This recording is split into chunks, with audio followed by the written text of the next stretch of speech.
Hare Krishna. Today we are going to learn lessons from the glorious life of Vritarasur Maharaj.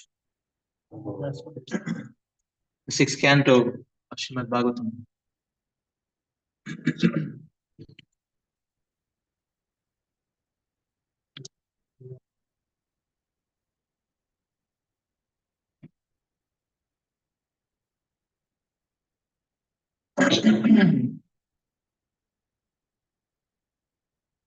So it is said, Dharmasya tattvam nihita guhayam mahajano yena gatassa panta, that the presents of Dharma are very mysterious and not easily understood. But these very presents get revealed from the life of great acharyas. And thus, if you simply keep the focal point of our vision as the life and the example of the great acharyas, and by following in the footsteps of the acharyas, one can know very clearly the path of bhakti.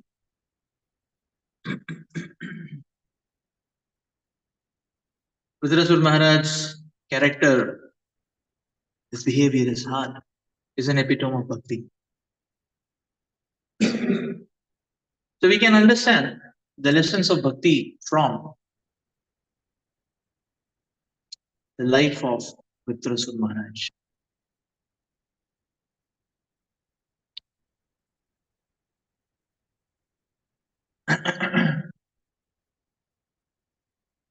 Six particular things we would like to focus, or six aspects we would like to focus on. We can remember them by the word bhakti itself. First,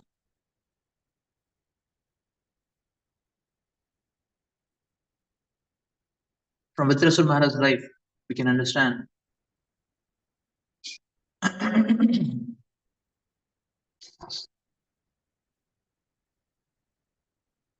a devotee should be always bold and daring when it comes to the service of the Lord.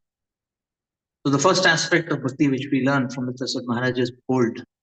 Bold in the service of the Lord, daring in the service of the Lord. How daring and bold Vritarasur Maharaj is. How difficult a service it was, what was given to him. He was given the service to instruct and teach the bewildered demigods. That was his service. But the demigods are devotees, but at that point of time they were a bit intoxicated and bewildered. And to teach to them what is bhakti, that was a service which was given to him. And what all facilities was given to him? Many times service is given, so okay, what are facilities? Is there a car for me? Is there an office for me? No? Is there AC in the office for me or not? No? What was given to him? The resources which are given to him were demons. He said, okay, take the demons. You know. So Chanakya Pandit says, better to have no son rather than a Nalayak son.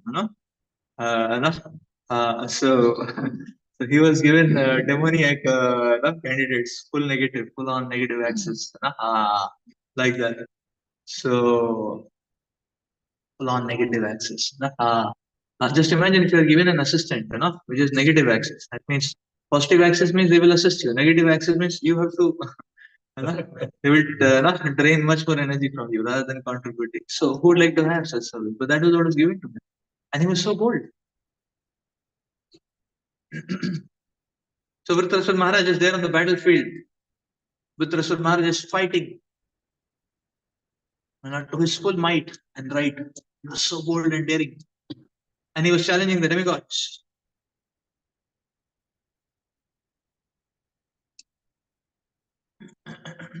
And he was telling, and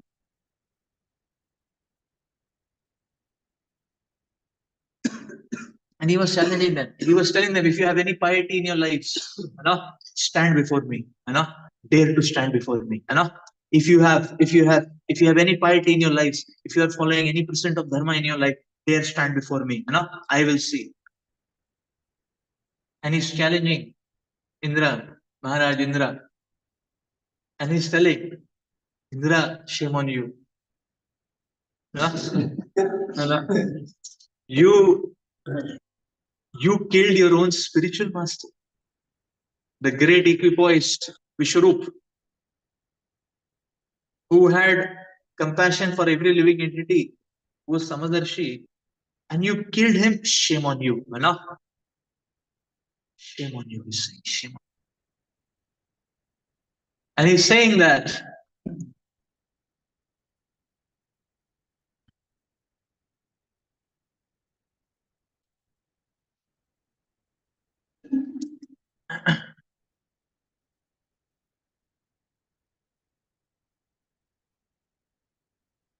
and he's saying, I'm going to cut off your head and I am going to offer it not to Bhairava. I'm going to offer it, I'll cut off your head and I will use it as a hold and I will offer it to Bhairava. And you just wait and watch. And that will be a fitting reciprocation for my brother.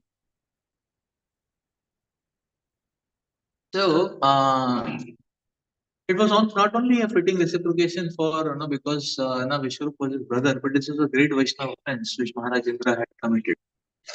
So therefore, a punishment was anyways befitting because it was a great Vaishnava offense which he had committed. Vishwarup was a very great Vaishnava. And so he was so, he was so daring. And now, when Prabhupada talks about being daring and active, in Bhagavad Gita, Prabhupada says, for the service of the Lord, a devotee is always daring and active. But Prabhupada adds on the clause, success or no success. So devotee is ready for any consequences. And we saw Vritrasur Maharaj is telling that I am going to offer your head to Bhairava, and I will not let you, I will not leave you even after death. And then Vritrasur Maharaj is adding, and in this war, if you happen to kill me,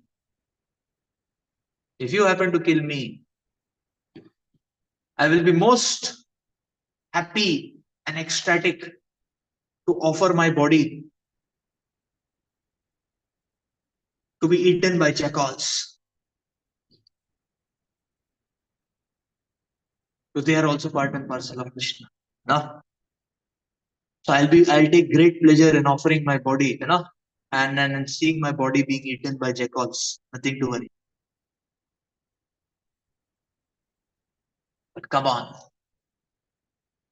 So this is called as this was Vritrasur Maharaj's mission, and he was so daring and active. What a difficult service, but with what a spirit he was doing that service. And we see after some time, Indra is discouraged. When he's actually seeing Vritrasur Maharaj in action, Indra is getting palpitations. Who can match this personality? Indra is discouraged. Vritrasur Maharaj is encouraging him. And Vritrasur Maharaj is telling that Indra, shame on you. You don't even have faith in the words of Vishnu. He's telling that Indra, when Lord Vishnu has told that I'll be killed, don't worry. I'll be killed. I know I'll be killed. But as a duty, I'm fighting. Why don't you take my example and fight as a duty? And he's telling Indra, what is the problem? I'm almost killed. My hands are chopped off. My hands are chopped off. This later in the battle, he's saying, my hands are chopped off. I'm almost killed. But as a service, as a duty, I'm enthusiastic. Why can't you be enthusiastic? And so so this is Vritrasura. What a powerful service attitude. Therefore you see, Vritrasur Maharaj, the second aspect we see that Vritrasur Maharaj's his mood is heroic. So true heroism lies in dedication. Second aspect of bhakti is heroism lies in dedication. Now, how dedicated? What is the fabric of this heroism? What is the fabric of this heroism? Heroism is built on commitment and dedication. And Dhritarashtra Maharaj, you know, can you imagine he was given a failure service? I mean, he was given the service where he would be doomed, but he was ready for it. So the first aspect of heroism is that whatever be the service of the Lord, one should not have any hesitation, no hesitation. We see with Dhritarashtra Maharaj, no hesitation at all. Such a powerful service attitude, no hesitation, and he knows he will be losing. He knows that Indra will win. Why? Because Lord Vishnu has previously only proclaimed. Now we may avoid to take up that service. But this is bhakti actually. So Dhritarashtra Maharaj is so heroism lies in no hesitation. However difficult the service is, one should not hesitate. Heroism lies in holding on to dharma, principles of dharma. Now, Dhritarashtra Maharaj is leading the demons, but he's upholding the dharma. So now the demons have started fighting. So the demigods are afraid of Dhritarashtra Maharaj's personality and his fierce demeanor. So the demigods are afraid. But when the demigods are fighting with the demons are getting afraid of the demigods. So the demons got afraid of the demigods, and the demons are running away. And the demigods are liking that. So they are not fighting with Dhritarashtra and saying, no, this is bad data. This we can neglect. And they are chasing behind the other demons. So the demons are running, just imagine the scene. The demons are running, for their lives. And the demigods are chasing behind them, and they are getting pleasure in that. Yeah. Like that. And Dhritarashtra Maharaj is chastising both the demons and the demigods. And Dhritarashtra Maharaj is chastising the demons. Dhritarashtra Maharaj is telling you, demons, you fools, you rascals, don't you have any guts in you? Don't you have any manliness in you? He's saying you are worthless sons of your mothers. You are as good as stool and urine of your mother. Because there, this description comes, and he says a worthy son is either a devotee of the Lord or a valiant soldier who does not turn his back on the battlefield. This is Dhritarashtra. He's saying a worthy son of their mother is one who doesn't turn his back on the battlefield. Either he's a great warrior, he's a valiant warrior, or he's a devotee of the Lord. You are none. You stool of your mother, And actually, yeah. So this is described in many places. Even Tulsidas says that a son, an unworthy son. Dhritarashtra Maharaj describes unworthy son is a worthy son is devotee or soldier who is valiant, who is fighting for the cause of dharma. Otherwise, Tulsidas describing that otherwise one is not putra, is mutra. Simply urine of the mother, like that. Here Dhritarashtra Maharaj describing a stool of the mother. We both come from the same place, no? So and Chanakya Pandit describes that such a son as unworthy son as blind eye, malfunctional eye, a blind eye. Like that it is described. Dhritarashtra Maharaj is chastising the demons in this way. So look at, he's holding on to dharma. He's not saying that, okay, by hook or crook, somehow or the other, let me finish my job. No, he's holding on to dharma. So we see he's holding on to the principles of dharma. And then he is, now the demigods are chasing behind the demons. Dhritarashtra Maharaj is chastising the demigods. And Dhritarashtra Maharaj is chastising them and telling, oh demigods, shame on you. You are not upholding the principles of dharma. In the battlefield, somebody is running for his life, is such a coward, and you are running behind them. And that is why he's challenging them. If you have any piety in your lives, come and stand before me. Come and stand before me. Don't follow adharma. So he is, this is Vritrasura. He's holding on to the principles of dharma. We see, so Indra is now fighting. I mean, the fight begins. The fight begins. So Maharaj Indra takes a celebrated club, and he throws on Vritrasura. Vritrasura Maharaj catches it with his left hand. There's two fingers on the left hand he catches. I mean, he's catching it very easily with his left hand, and he throws it back. When he throws it back, it hits Airavat. It is said 22 yards, or I think 40 feet. 40 feet he's pushed back. Airavat, Airavat topples, Maharaj Indra also topples, like that. And now Maharaj Indra, when he topples, he's understanding, Airavat is bleeding and, vomiting out blood because it's heavily hit. And Maharaj Indra must also be wounded a bit, but Maharaj Indra is feeling impossible. Fight with this personality is impossible. What so Maharaj Indra is standing like like that. So at that point, Vritrasura Maharaj is not using his weapon and killing him immediately.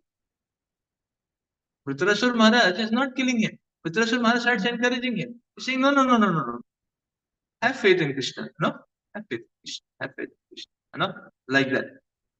So you see, this is called as, he's holding on to dharma. Another aspect is that a devotee, another aspect of heroism is that the devotee does not waste any time. Directly, he is full on available for the service of the Lord. Vritrasura Maharaj, when he was born, as soon as he was born, he grew up to full size. And it explained Vritrasura Maharaj was a mountain. He was so ugly. The Bhagavatam describes his looks were so ugly and fierce, with his dark tan complexion, with his bloodshot red eyes, his dark brown, his brown hairs. And he was so ugly. Like that. But, and immediately he grew up to full size. He didn't waste time. And immediately he attacked Indra. He didn't waste time. When it comes to the service of the Lord, a devotee should be so fixed up, so dedicated. That is why real heroism lies in dedication.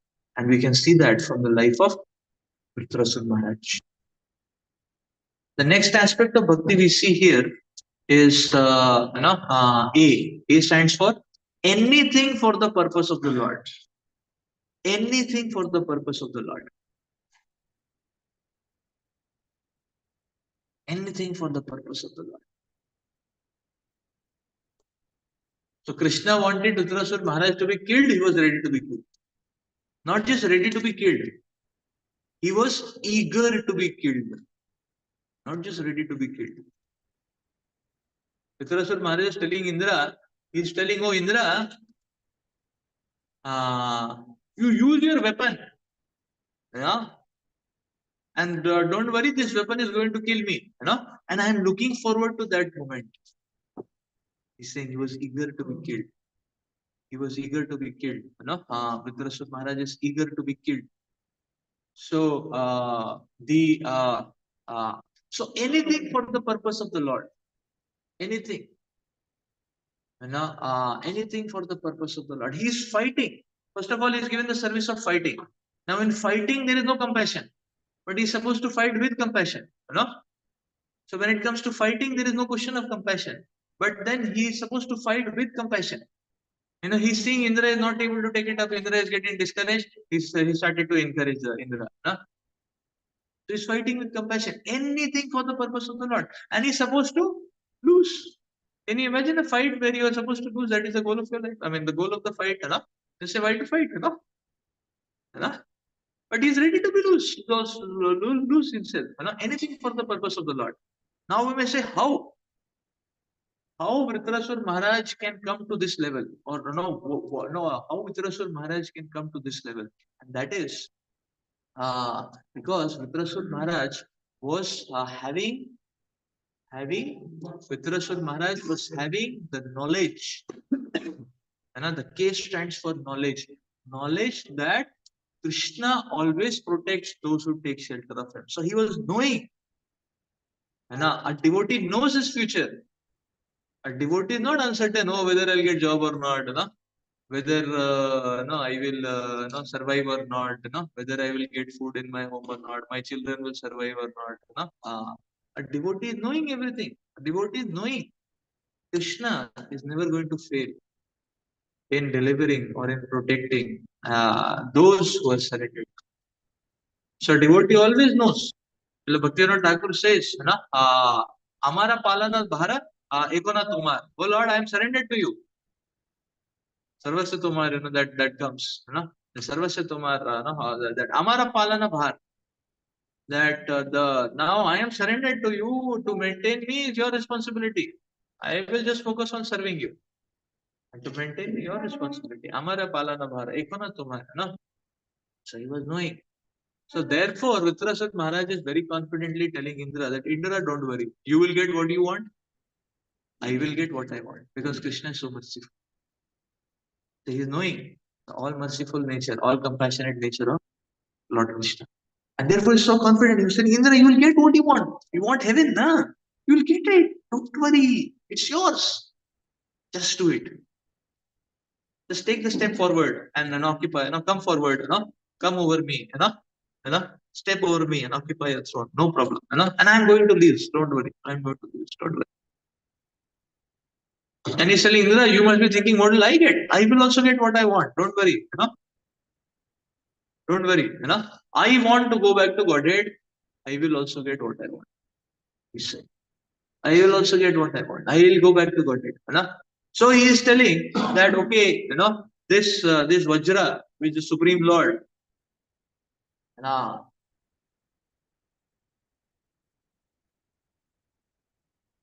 this Vajra which the Supreme Lord has given, have faith in this Vajra. A devotee should have faith. That is what he's saying. Have faith. It will work out. This Vajra is given by Lord Vishnu. It is built by the powers of Dadichi Muni. This is going to kill me. I know it. I am eager for it. Because when this Vajra kills me, whatever remaining reactions to my previous sinful activities were there, they will be all destroyed and purified. And I will straight go back home, back to Godhead, take it up. It is all knowing. A devotee is all knowing. Avashya Rakshiva Krishna iti Vishwaspana. One who's taking shelter of Krishna, he knows that nothing is going. So devotee is always certain about his future. A devotee never worried about what is going to happen to him. He is all knowing. So therefore, the devotee has that knowledge. Krishna will always protect. Krishna will always protect. And therefore, Vritrasur Maharaj is encouraging. He's encouraging he's encouraging Maharaj Indra.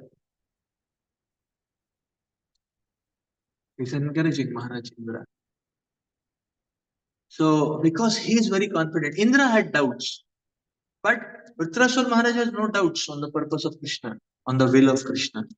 So he very much knew. Indra had doubts, this Vajra may not work. Because already I tried out my club, it failed very badly. And it was very embarrassing. All CCTV cameras, all live TV channels are recording, all over the Indra, all over the Swarga, that transmission was given live. It was so embarrassing. So he was very much disturbed, but Vitrasur Maharaj is very, very clear. So, Avashya Rakshita Krishna iti Vishwaspana. So one who is taking shelter of Krishna, such a person need not fear about anything for one's maintenance, even if one is, for one's future. No, nothing to worry. One should be very certain. So therefore, Bhaktivinoda Thakur is telling, "Oh Lord, I have been, so I have been independent of you and I've been suffering very badly. Now I've taken shelter of a lotus feet. I become so happy and relieved now. I become so happy and relieved because I have taken shelter of a lotus feet now. Independent life, I was so much miserable. Now I am so ecstatic.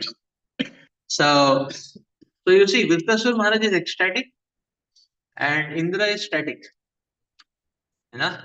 This is, you see, Indra is static, Vritrasur Maharaj is ecstatic. So why Vitaswan Maharaj is ecstatic? Because he knows that okay, here is the Vajra.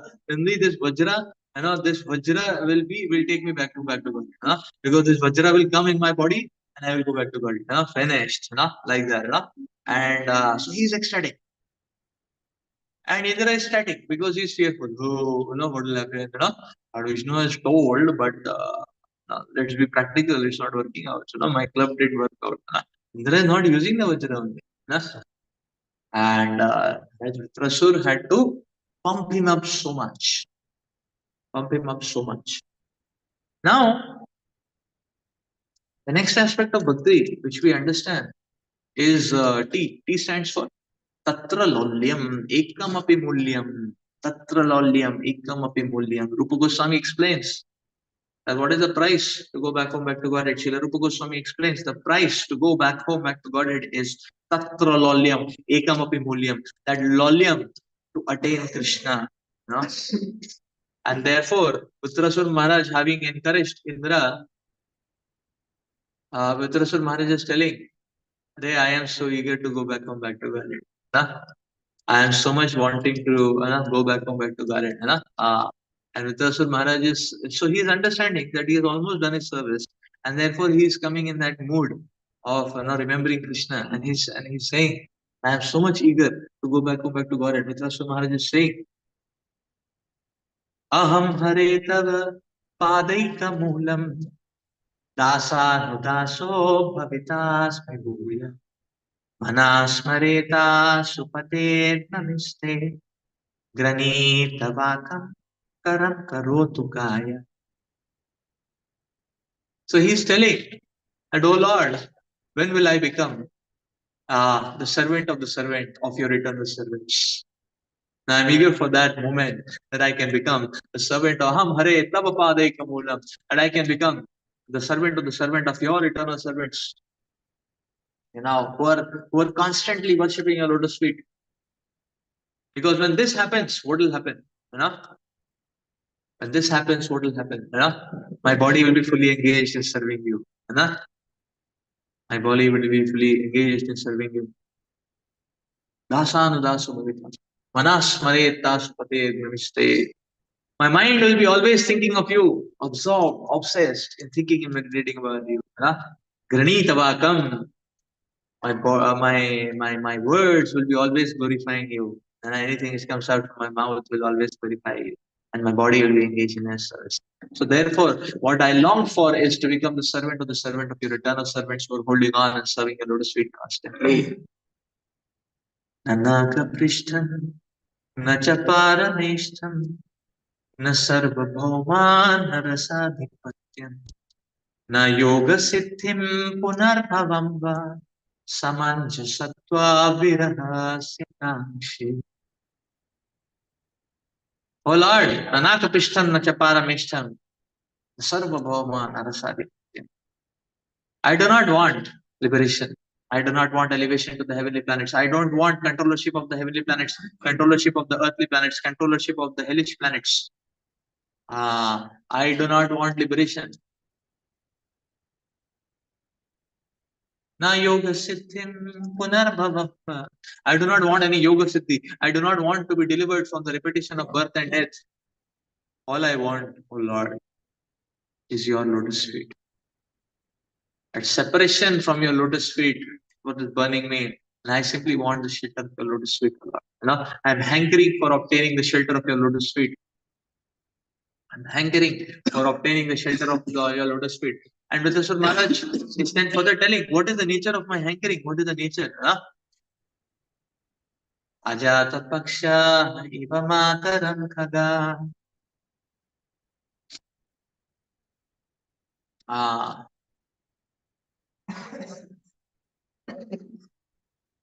Stanyam Yatha Vatsarata Vatsaraha. And another word is Stanyam Yatha Vatsarata. Priyam Priyeva Vyushita Vishannam. So he's telling three things. He's telling what is the nature of my anger. Ajata Paksha Iva Mataram Khaga. It's like small, baby birds who just produced, who just taken birth, or just hatched out of the egg, and they are in the nest. They're waiting, and it is the dusk time. Their mother has not come. They're very eagerly waiting that their mother will come and feed them. Like that, I'm waiting to obtain your lotus feet, Allah. And then Ritaswar Maharaj is feeling, no, this doesn't sufficiently describe my mood, my samutkantha. And then he's telling, just like a newly born calf, just tied. The newly born calf is always hankering when her rope will be released so that she can run to the mother cow and suck her udders and take milk. And like that, he's saying that I am eager, O Lord. I am waiting that when I will be released this rope of this material body and this material shackles, and I can also suck your lotus feet, the nectar of your lotus feet. And then he's feeling this is not sufficiently describing my feelings and emotions. And then he's saying, no, this also doesn't fall right. It's fall short. And then he's saying, just like a lady whose lover, his husband, whose lover, he is gone. He's out. He's gone out for work, or no, he's gone out for no. She's eagerly waiting. And when will her husband return, and satisfy me in all respects? Like that, I am waiting to obtain your lotus feet. So this is Lolyam, and this is where Vitrasur Maharaj is so eager. And Vitrasur Maharaj is so eager. And this is the Samutkanta of the devotee, and he's so eager to obtain Krishna's lotus feet. So Tatra Lolyam Ekam. Therefore, Srila Prabhupada describes enthusiasm as what? Being engaged in service to Krishna, while maintaining a longing to meet Krishna. While maintaining a longing to meet Krishna. And yes, we see Darshan Maharaj is very enthusiastic in his service. But what is the fuel? We saw he was so bold, he was so daring, and he was so heroic, and he is ready to do anything for the mission of the Lord. But what is the fuel? Where is the fuel coming from? Where is the strength coming from? From the disposition of his heart. How much samutkanta and eagerness he had to obtain the lotus feet of the Lord, to obtain the mercy of the Lord. So that is Taktra Lolyam Ekamapi Mulyam. Srila Rupa Goswami says this is the only price which we need to pay to go back to Godhead. Tatra Lolyam, being greedy for Krishna's mercy, for Vaishnava's mercy, for Acharya's mercy. Tatra Lolyam Ekamapi Mulyam. As Indudumna Maharaj used to say, Prabhupada had this criteria, whichever temple distribute maximum books, Prabhupada spent the maximum time there. So they wanted Prabhupada to come to their temple. Indudumna Maharaj said for 1 month he did not see the sun. Before the sunrise, he would go in the metro underground to distribute books, and come back by midnight, So for 1 month, he did not see the sun. To see Srila Prabhupada's face smile, to see the smile on Srila Prabhupada's face. Tatra Lolyam Ekam Apimulyam. This is the only price which we require to buy. Vitrasur Maharaj exemplified this. And the next point is, the final point which we want to highlight Vitrasur Maharaj's life and character is I stands for instructions. Vitrasur Maharaj is himself exemplifying and holding on to the instructions of the Shastras and Dharma, and he's spreading or he's sharing those instructions. So Srila Prabhupada explains Vitrasur Maharaj in this episode, he's acting on the level of the spiritual master of Indra. Maharaj Indra. He's acting on the level of his spiritual master. Vitrasur Maharaj is telling, oh Indra, you know what? Those who are dedicated servants of the Lord, those who are dedicated servants of the Lord, so Krishna is very pleased with them, and Krishna is most merciful to them, So Lord Krishna always, gives them his full mercy. He never allows them to obtain any position of prestige, aristocracy, wealth, to save them. Indra, that is great mercy of the Supreme Lord. So, so he's telling, oh Indra, every controller of controller, super controller, minute controller, any controller, all controllers, everybody is simply subservient to the Supreme Lord. Anybody and every controller in the universal affairs has no power without Krishna. He's telling, Everyone, whether it is Brahmaji or Lord Shiva or even Shiro Dakshai Vishnu, no one can do the creation without the help of the Supreme Personality of Godhead, Krishna. And he said, all of us, everybody, all the demigods, everybody, you have to understand, everybody is simply like a wooden doll. It's like a wooden doll. Wooden doll will move as the puppeteer moves. This completely moves in whichever direction the puppeteer moves. So similarly, everybody is like a wooden doll in the hands of the Supreme Lord, and the Supreme Lord moves them. He's saying, so the Supreme Lord is moves in, or like an animal which is tied. Just like sometimes a cow may be tied by the nose, the bull is tied by the noose. So like that, everybody is tied by the Supreme Lord. Is the Supreme Lord is all powerful, and therefore we should simply dance according to the dictates of the Supreme Lord. When Indra is hearing all these instructions, Maharaj Indra is getting inspired, and he is telling. Maharaj Indra is telling, hey, how come the Mahabhagavat in a pure demon, pure devotee in a pure demon body? So Maharaj Indra getting very inspired. Maharaj Indra is remembering, yeah. In the past history also there have been Mahabhagavats, in a demoniac body. Prahlad Maharaj was one, like that. Bali Maharaj was another. Here I am seeing another. Dhritarashtra Maharaj. He's getting very inspired. And he's so inspired. So Indra actually gets awakened. So in this way we see Dhritarashtra Maharaj is successful in his service. He actually brought Indra to his senses. He actually gave the wonderful instruction, and Indra got very inspired. He said, "Okay, I'll chant 16 rounds now onwards." Very inspired. He said, "Now every day I'll do money program. I will not run after hour. Like that. Every day I will, hear Bhagavatam.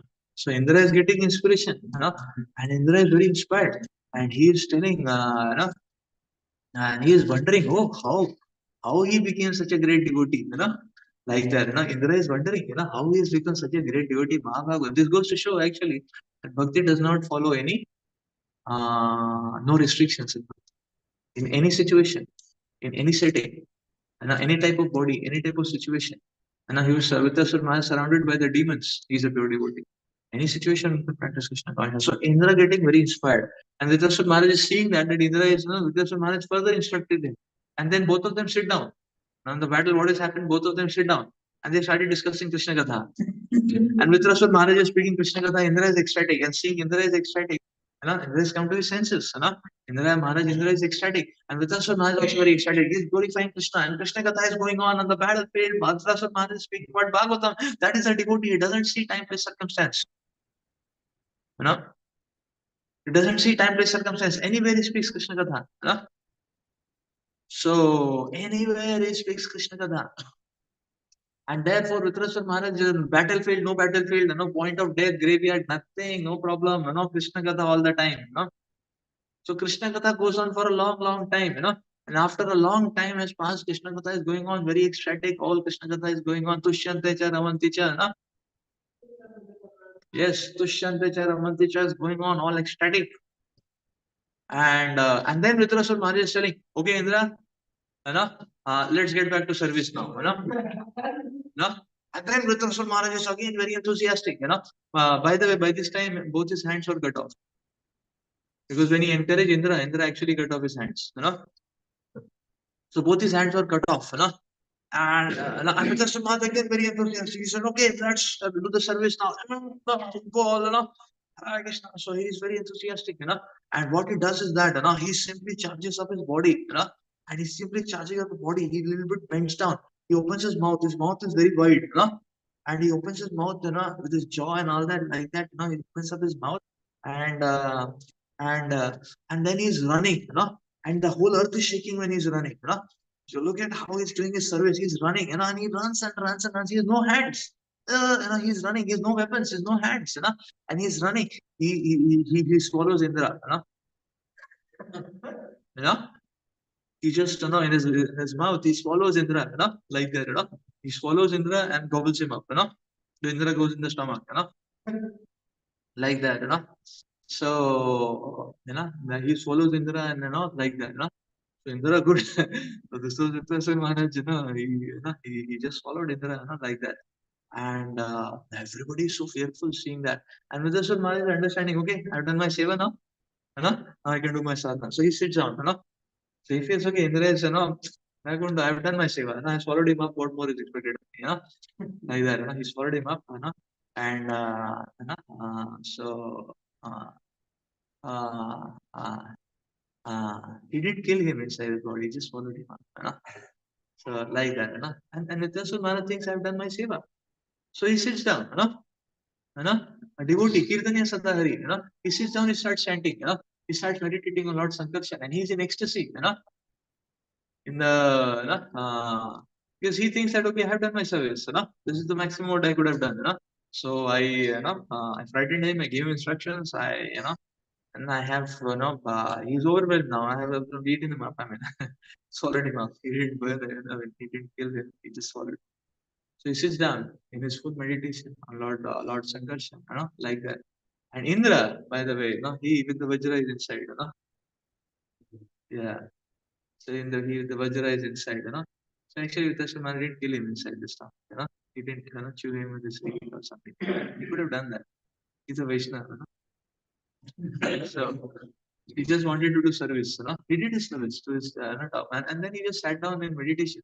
And then he's in ecstasy, and he's in ecstasy, he's just meditating on Krishna.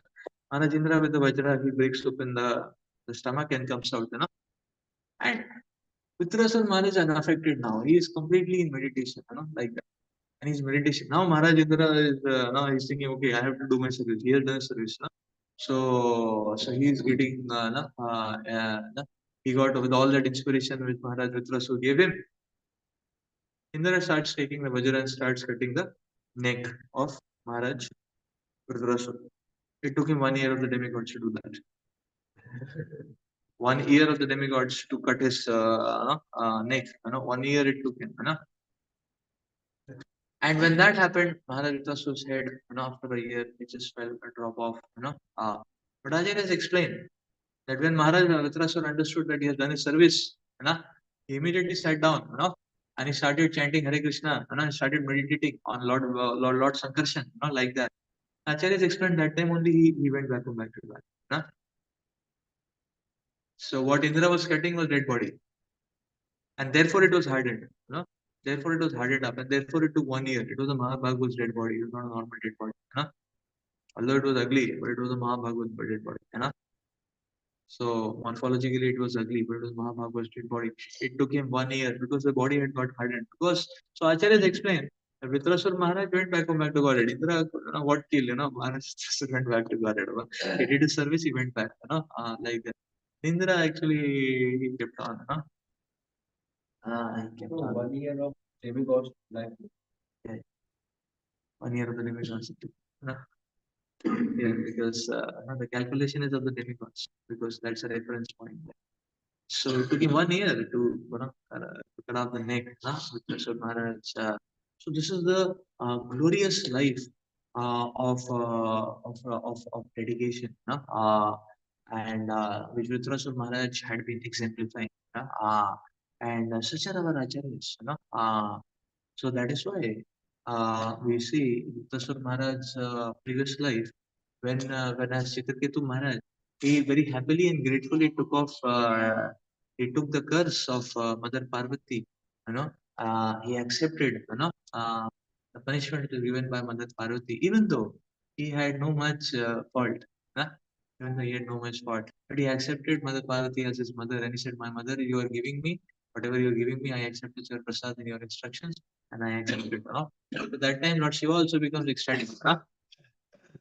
And Lord Shiva is singing that celebrated verse, uh, uh, that okay, the devotee of the Lord, what is that? Na kutushchana bibhyati, swarga apitulyat darshanat, so na kutushchana bibhyati, the devotee of the Lord, he is always ecstatic, because he is always absorbed in service to the Lord. So it doesn't matter to him whether it's in heaven or hell. So Swarga, Apavarga, it says Swarga, Apavarga something. So heaven or hell, it doesn't matter. Wherever he is always absorbed in the glories of the Lord, in upholding the instructions of the Lord and propagating the instructions of the Lord. So therefore a devotee is always ecstatic. This is how great the devotees of the Lord are. This is how great the devotees of the Lord are. So in Vitrasura Maharaj life, we see that, we see that, this epitome of dedication and the Maharaj Vitrasura. Yes, question. Being in the demand or being was affected by the most romance. मतलब himself reading and when modes are there, so it will be covered. How you got so much realization and speaking something. Yes. So, so Vitrasura Maharaj D1 body, is he affected by the modes? So, uh, now there are two levels we can understand this. One is what these acharyas are wanting to instruct us, what they want to show us from that level. And secondly, is the level in who they actually are. So first to see what they are instructing us, because they are performing this. Now we see the Leela of the Lord is like a drama which is performed for us to give us some lesson like that. Rudrasur Maharaj is teaching us that one can go beyond the modes. How? You know, by being, if you follow the same examples, by being bold and daring in the service of the Lord, by being heroic, the heroic means by the being dedicated, by taking that, by being ready for anything for the purpose of the Lord, you know, by having faith, you know, having faith in Krishna and taking that step, you know, by cultivating and increasing faith, by cultivating and increasing lollium, you know, and by upholding the instructions and propagating the instructions of the acharyas, we can also go beyond the modes. So that is the example which Vikas Maharaj is showing. We can also go beyond the modes, and he reached this stage how? By his bhakti, by his bhakti. This bhakti was not just in the in the demand life. The previous life already he was a Bhava platform. Yeah. But by his dedication, he came on that platform. That's why he was able to accept the curse of the platform. So it's the same, so he's now Vidyaswara Maharaj is exemplifying that we follow these principles of bhakti, we can also go beyond the modes. So no matter whatever amount of conditionings are there, we can also overcome those conditionings. We can also overcome those conditionings and we can be reinstated in this way at the lotus feet of the Lord. Yes, another question. Actually, even that irrespective of our birth and what we have done, right, and the master also normally after like the revenue becoming pure. Yes. By following the spiritual aspect, doesn't matter which work, which background, what kind of we have done. We follow strictly the instructions, we can come up. Yes. Like, sometimes I does something that also with somebody.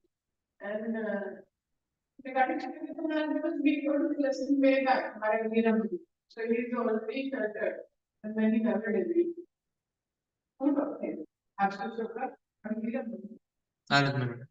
But particularly in the Yeah.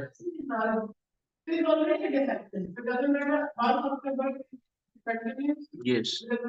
So the power of Guru's mercy is instructions is that no matter whatever amount of conditionings and obstacles, nothing can stop one from going back to Garden.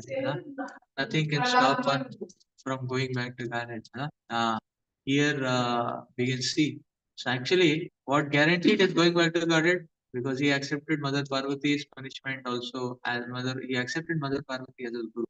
And because he accepted, Lord Shiva was ecstatic. Why he was ecstatic? Because he could understand this move of Maharaj Vitrasur will take him back to God. And that's what. So because he's sticking on to Dharma, and although he has power and potency to counter the curse and not to accept the curse, but he's accepting this move itself will take him back to God. And that mood, it is amplified basically in the life of Maharaj Vitrasur. So that mood of dedication we cultivate, that is what bhakti is all about. So today, from the life of Uttara Maharaj, we saw these 6 aspects of bhakti: to be bold and daring in the service of the Lord, to heroism lies in dedication, holding on to dharma, not hesitating, to be ready to do anything for the purpose of the Lord, to know that Krishna will always protect, and to cultivate tatra lalyam ekam amulyam, greed, that samatkantha, and to uphold the instructions and propagate the instructions. So that is bhakti we learn from Maharaj. Granthraj Srimad Bhagavatam ki, Jai. Maharaj Vikraswar ki, Jai. Jai. Jai Guru. Submission.